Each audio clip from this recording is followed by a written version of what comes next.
El presidente de la República, el 15 de marzo del presente año, ha decretado el estado de emergencia en todo el territorio nacional a consecuencia de las graves circunstancias que afectan la vida de la nación a causa del COVID-19 mediante Decreto Supremo 044-2020-PSM y el que ha sido prorrogado en reiteradas veces con el objetivo de mitigar y reducir el impacto negativo de la pandemia. En el Perú, el estado de emergencia no es una novedad. El presente gobierno y los anteriores han venido decretando el estado de emergencia, normalmente por desastres naturales, protestas sociales y por terrorismo. Esto es Abogado Litigante, soy Raúl Adolfo Kiko Pilco. Hoy voy a tratar el tema ¿cuál es el procedimiento para decretar el estado de emergencia en el Perú y cuáles son los derechos que se restringen y se suspenden? Antes debemos indicar ¿qué es el estado de emergencia? El estado de emergencia es un tipo de estado o régimen de excepción, junto al estado de sitio. Es decir, nuestra Constitución política regula dos tipos de estado de excepción, el estado de emergencia y el estado de sitio, los cuales están regulados en el artículo 137 de la Constitución Política Peruana. Ahora solamente voy a tratar el estado de emergencia. En un posterior video voy a tratar el estado de excepción en sí y el estado de sitio. Nuestra Constitución Política no dice qué es el estado de emergencia. Sin embargo, podemos interpretar a partir del artículo 137 de la Constitución que el estado de emergencia es un estado de excepción constitucional en el que están restringidos o suspendidos el ejercicio de los derechos constitucionales de una persona, por un lapso de tiempo y por una situación, como la perturbación de la paz o del orden interno, catástrofe o bien por graves circunstancias que afecten la vida de la nación.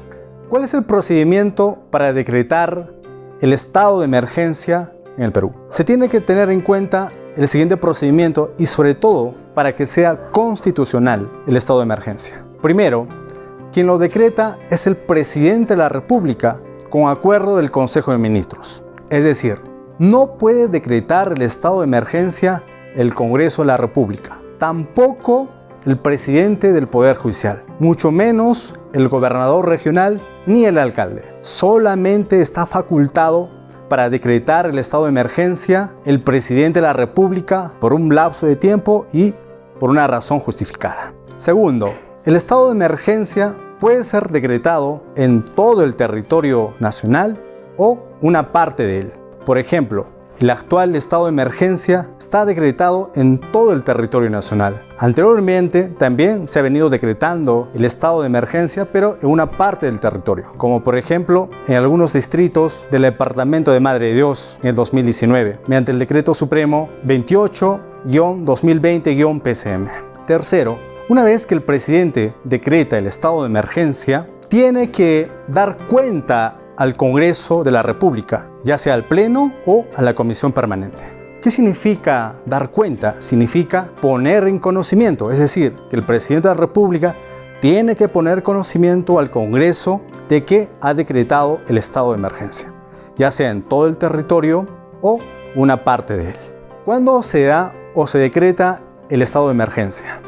El estado de emergencia se da cuando existe perturbación de la paz o del orden interno, por ejemplo, que sea consecuencia del terrorismo, por catástrofe, por ejemplo, que le ocasione un terremoto o existan desastres naturales como huaicos, heladas o como ha ocurrido hace poco en el norte del país que se ha decretado el estado de emergencia a consecuencia del fenómeno del Niño y por las graves circunstancias que afecten la vida de la nación. El actual estado de emergencia justamente ha sido decretado por este supuesto a causa del COVID-19. ¿Qué ejercicio de los derechos constitucionales pueden ser restringidos o suspendidos en el estado de emergencia? En el estado de emergencia pueden ser suspendidos o restringidos el ejercicio de los derechos relativos comprendidos en los incisos 9, 11, 12 y 24, apartado F del artículo 2 de la Constitución Política,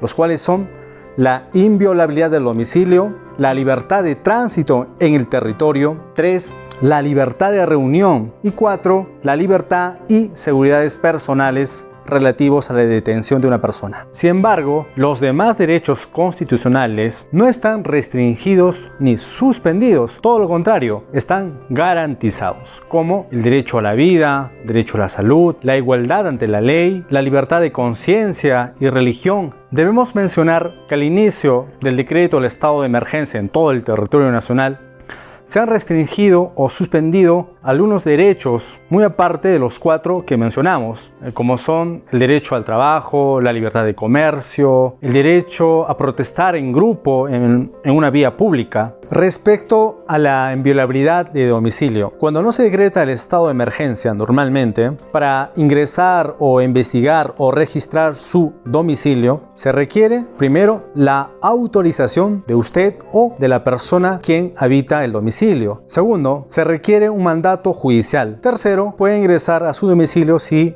existe la flagrancia de un delito. Sin embargo, en el estado de emergencia, la autoridad, ya sea la Policía Nacional del Perú, no requiere su autorización, o de la persona quien habita en el domicilio. Tampoco se requiere un mandato judicial. En relación a la libertad de tránsito, cuando no existe el estado de emergencia, uno libremente puede transitar en todo el territorio nacional, es decir, viajar. También uno es libre de salir o entrar al territorio nacional. Sin embargo, en el estado de emergencia, como hemos visto al inicio, se ha prohibido viajar de provincia a provincia, es más, se ha cerrado las fronteras, con el cual ha impedido que uno pueda salir o ingresar al territorio nacional. Respecto a la libertad de reunión, cuando no existe el estado de emergencia nacional o cuando no se le decreta, uno puede reunirse en un local privado o público, o bien una plaza o en la vía pública, ya sea con fines deportivos, políticos, artísticos, para protestar o para hacer huelga. Sin embargo, en el estado de emergencia, uno no puede reunirse en un local privado o público, o en la plaza o en una vía pública. Y respecto a la libertad y seguridades personales, cuando no se decreta el estado de emergencia, para que usted sea detenido, por decirlo, primero tiene que existir un mandato judicial debidamente motivado, o bien la Policía Nacional le puede detener por una flagrancia de un delito. Sin embargo, en el estado de emergencia no se requiere un mandato judicial y la policía le puede detener sin que exista una flagrancia de un delito. La restricción o suspensión del ejercicio de los derechos constitucionales tiene que ser debidamente justificados, tiene que ser proporcional y sobre todo racional. Por ejemplo, la Policía Nacional a usted en un estado de emergencia no le puede detener de manera arbitraria o porque le da la gana. Tiene que existir razones que lo justifiquen. Si existe un ejercicio abusivo de poder por parte de la autoridad, usted puede hacer uso de las garantías constitucionales que no están restringidos o suspendidos en el estado de emergencia, como son la acción de amparo y el habeas corpus. ¿Cuánto tiempo puede durar el estado de emergencia? El estado de emergencia no puede exceder de 60 días. Sin embargo, puede ser prorrogado por otro decreto.